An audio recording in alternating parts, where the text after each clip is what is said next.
Hello and welcome to my YouTube channel.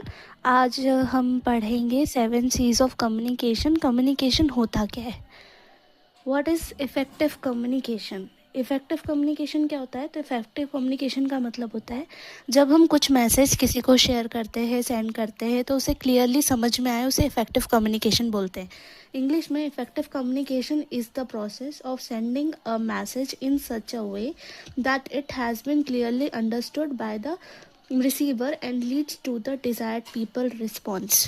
ठीक है, effective communication वो होता है जिसका मतलब जो आप बोल रहे हो वो सामने वाले को क्लियरली समझ में आए, उसको कोई कन्फ्यूजन ना हो, उसको इफेक्टिव कम्युनिकेशन कहा जाता है।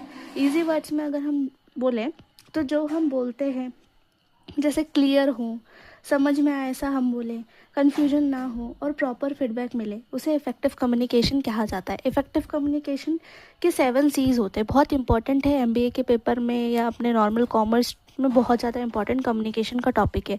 और ये टॉपिक बहुत ज़्यादा बड़ा है और ईजी भी है। अगर एक बार आप समझ लोगे तो आपके लिए बहुत ज़्यादा आसान है। तो इसके 7 C's हैं: clarity, consciousness, completeness, correctness, courtesy, consideration, concreteness. अब क्लैरिटी का मतलब क्या होता है? क्लैरिटी का मतलब होता है जो भी आप मैसेज भेज रहे हैं वो क्लियर होना चाहिए और इजी टू अंडरस्टैंड होना चाहिए। ऐसा नहीं कि आप ऐसा कॉम्प्लिकेटेड मैसेज भेज रहे हैं जो सामने वाले को समझ में ही नहीं आ रहा है। जो भी आप मैसेज भेजें वो क्लियरली होना चाहिए। फिर फॉर एन एग्जांपल, रिपोर्ट आपको, जैसे मान लो किसी ऑफिस में एक मैनेजर है, मैनेजर ने अपने सभी एम्प्लॉयज़ को बोला कि आपको रिपोर्ट सबमिट करनी है। अब इसमें रिपोर्ट सबमिट करनी है, पर कब करनी है वो क्लियर है? नहीं क्लियर है। आपको क्लियर बताना पड़ेगा, आपको रिपोर्ट मंडे को सबमिट करनी है, तो सभी को पता चलेगा, नहीं तो सभी के मन में कन्फ्यूजन आएगा कि रिपोर्ट कब करनी है।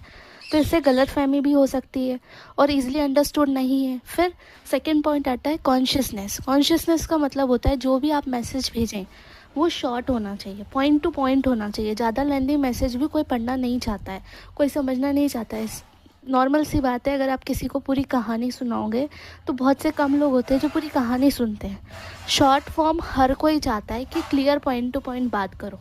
तो जो भी आप बोलो वो क्लियर होना चाहिए, ब्रीफ होना चाहिए, मतलब कम वर्ड्स में जो ज़्यादा इम्पैक्ट करे वो होना चाहिए। फिर नेक्स्ट पॉइंट है कंप्लीटनेस। कंप्लीटनेस का मतलब होता है all necessary information should be included. मतलब जो भी रिलेटेड इन्फॉर्मेशन सब आप इसमें इंक्लूड करो, जैसे कि what, when, where, how, clear हो। कंक्रीटनेस का मतलब होता है इन्फॉर्मेशन फैक्चुअली और ग्रामेटिकली क्लियर होना चाहिए। मतलब अगर आपने थोड़ी सी भी ग्रामेटिक मिस्टेक करी तो उसका कुछ गलत इम्पैक्ट भी हो सकता है, सामने वाले के मन में मिसअंडरस्टूड भी हो सकता है, जैसे गलत इन्फो कन्फ्यूजन क्रिएट करती है, इस हिसाब से। कॉर्टेसी, नेक्स्ट कॉर्टेसी का मतलब होता है जो भी आप मैसेज भेज रहे हैं वो पोलाइट होना चाहिए, रिस्पेक्टफुल होना चाहिए। किसी को भी आपका मैसेज पढ़ के बुरा लगे ऐसा नहीं होना चाहिए, रिस्पेक्टफुल वो होना चाहिए। आप उसमें please, thank you words use करो। फिर नेक्स्ट है कंसिडरेशन। कंसिडरेशन का मतलब होता है receiver needs and view point should be considered. मतलब रिसीवर किस हिसाब से उसको पढ़ेगा, किस हिसाब से पढ़ रहा है, किस हिसाब का है, उसके व्यू पॉइंट को भी आपको नज़र रखकर तो ही आपको मैसेज लिखना है। ठीक है, जैसे उसकी नीड्स, नॉलेज लेवल का ध्यान रखो। ऐसा नहीं कि आपने पूरा ही प्रॉपर इंग्लिश में लिया पर सामने वाले को उसको आता ही नहीं इतना ज़्यादा इंग्लिश। आप नॉर्मल लिखो, इजी लिखो, जो इसको इजीली समझ में आए।